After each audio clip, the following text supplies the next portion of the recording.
hearing, Filipino workers will be affected.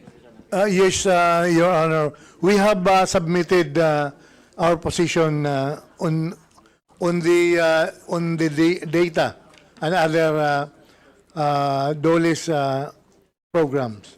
We have submitted to the committees, Your Honor. but you have submitted also the documents, ano? Yes, Your Honor. Presentation. Yes, So we have submitted. we will be distributing to the members for the perusal. Okay, thank you, Congressman Plato. Isa na lang, Mr. Chair. Okay. Mr. Chair, during the last committee hearing, we were informed that there are also foreign workers engaged by POGO operators. What will be our process for the foreign workers? Are we going to deport them immediately, Mr. Chair? Thank you.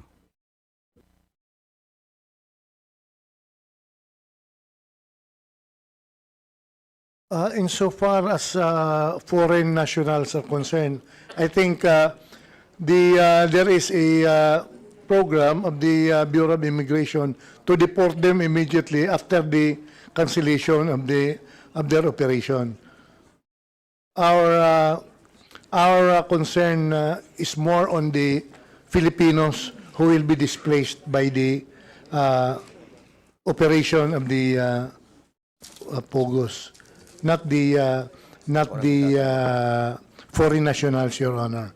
The foreign nationals will be deported immediately, I think, by the Bureau of Immigration the moment that their license will be canceled and their working visa will be canceled. Thank you, Your Honor. Thank you, Mr. Chair. That's all. Okay, before I recognize Congressman Richard Gomez, allow me to ask some questions, ano? Kasi medyo there were a lot of documents that were submitted to this representation, and I wanted to explore lamang. Kasi in the last hearing, nakapag-focus ako kay Mayor Kapil. Mayor Kapil, ano? Kasi I did allow you to deliver your opening statement, and you have sent it to me. And as I was reading it, ano, medyo meron akong tinamaan dito eh. Pagsasalitain kita, pero eto meron akong binasa dito. Eto, nakita ko to ngayon. Sinabmit mo dito sa opisina ko. Ang sabi mo sa akin, eto ang sinabi mo sa opening statement mo. A total of 12 raids have been conducted in POGO sites in Pasig, 2 sa Parañaque, Las Piñas, Muntinlupa, 2 sa Pasay, Bamban, Clark, and Angeles. Lahat din po yan may mga serious allegations of crimes like human trafficking, kidnapping, and scams, among others. And yet, kami po sa PORAC ang naging sentro ng atensyon. Bakit po ganun ang nangyari? Nag-approve lang naman din po kami sa legal na proseso ng business permit. And yet, kami po ang sumasalo ng lahat ng blame. Bakit kung sino pa ang humaharap, siya pa ang pinupukol? Bakit ako lang po ang andito? Nasaan ang ibang mga local chief executives na may mga pogo rin na nare-raid para sama-sama naman po kaming humaharap sa inyo at tumutulong sa pag-drop ng mga batas in aid of legislation? I'm sure they can contribute a lot too. Sinabi mo ba to? Opo, Mr. Chair. Oo, kasi nga medyo nakita ko rin yung mga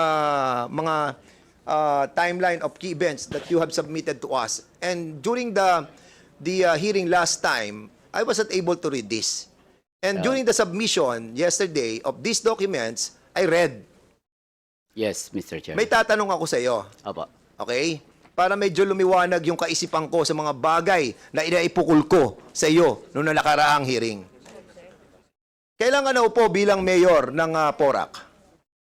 I was elected 2019, Mr. Chair. At dito sa timeline na binigay mo sa akin, correct me if I'm wrong, that nung dumating ka doon, gawa na yung pinaglagyan ng POGO. Is this correct?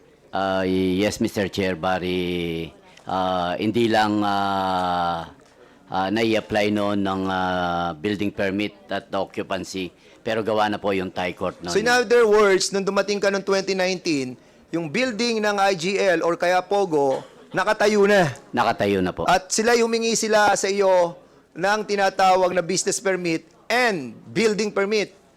Ay, Yeah. humingi lang sila ng building permit. Yes, Mr. Chair. As built. As built. Kasi ito nakalagay sa iyo eh. Kaya binigyan mo sila ng tinatawag na non-issuance of the business permit because of this violation. Di ba? Yes, Mr. Chair.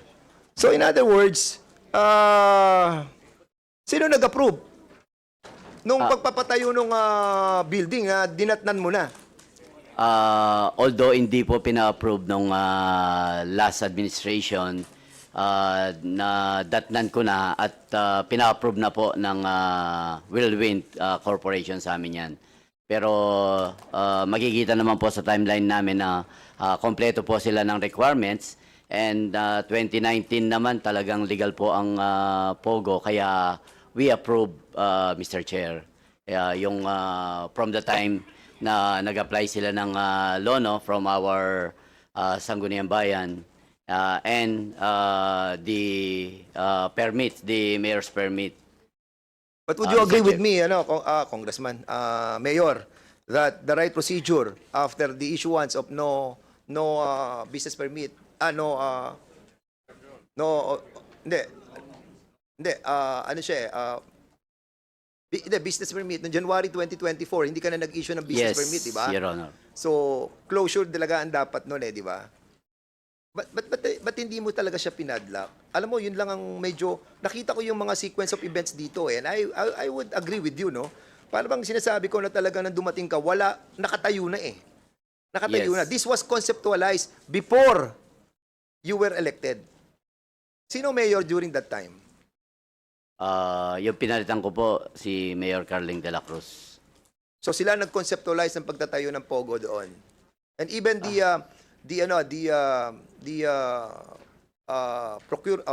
buying of all these properties, hindi ka kasama. Kumbaga, nabili na yung property nung dumating ka, nagkaroon na ng consummation ng buying di ba? Siguro po nung inabutan ko na, approval of permits na lang sa akin kasi 2019 po yon na kompleto naman po yung mga requirements nila.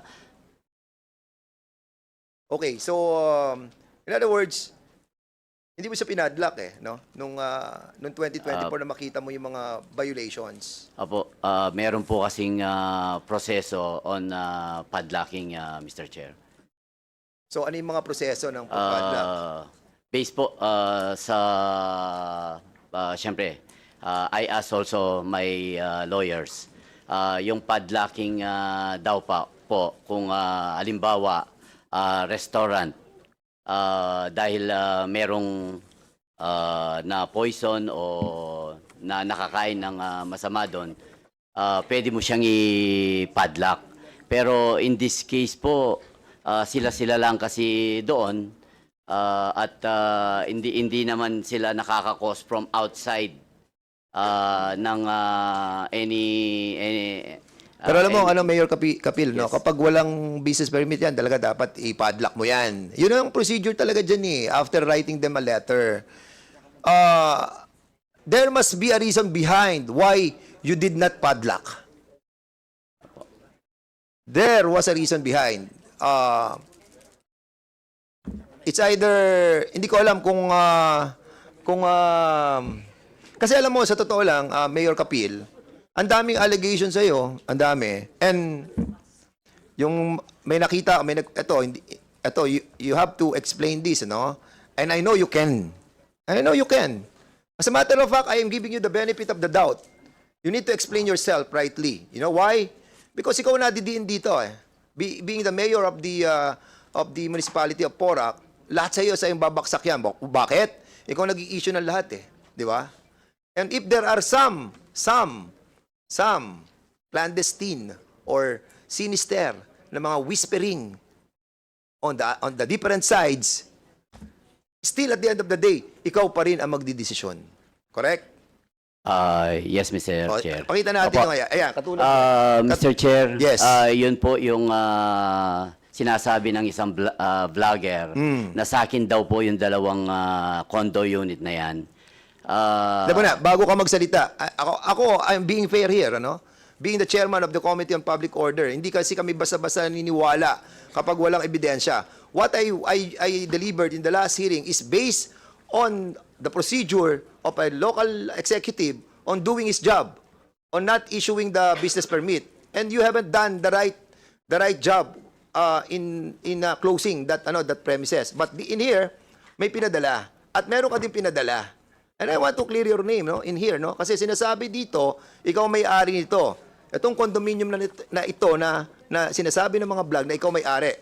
But sa pinadala mo ritong mga dokumento pertaining to these two condominiums, ay lumalabas na 3 million to at itong isa is 2.5.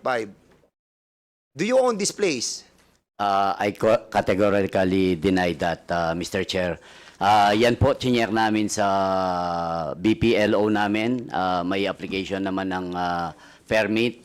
2012 pa po, hindi pa po ako mayor. Kapitan ako ng ng barangay namin. Natayo na po yung isang building na yan. 2015, the second building.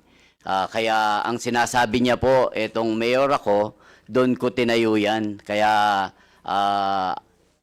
may permit po sila sa amin. Sonamo Realty, Sonemo Realty Corporation. And are you willing to undergo on signing a waiver sa AMLAC para to find out the veracity of all your claim na hindi ko may-ari nito, pati yung mga mansyon na sinasabing ikaw ang may-ari? Yes, Mr. Chair, kung yan po ang kailangan, na ako'y mag-sign po ng waiver sa AMLAC. I am willing to sign kasi wala naman po akong tinatago, Mr. Chair. And are you willing to cooperate fully with authorities and agree to a comprehensive lifestyle check as well? Yes, Mr. Chair. Ako po, at the age of 23, 53 na po ako, 30 years, maaga po akong nagnegosyo. At yung pong kung ano ang meron ng pamilya namin ay dahil pinaghirapan po namin sa maayos at matinong negosyo po. Ano ba trabaho mo bago ka pumasok sa politika? Isa po akong businessman, is a pharmaceutical distributor. Yes. Okay, so nung lumaban ka noong 2019, Apo. ilang kayo naglaban? 3 po kaming naglaban noon. Sino-sino ang mga nakakalaban nyo?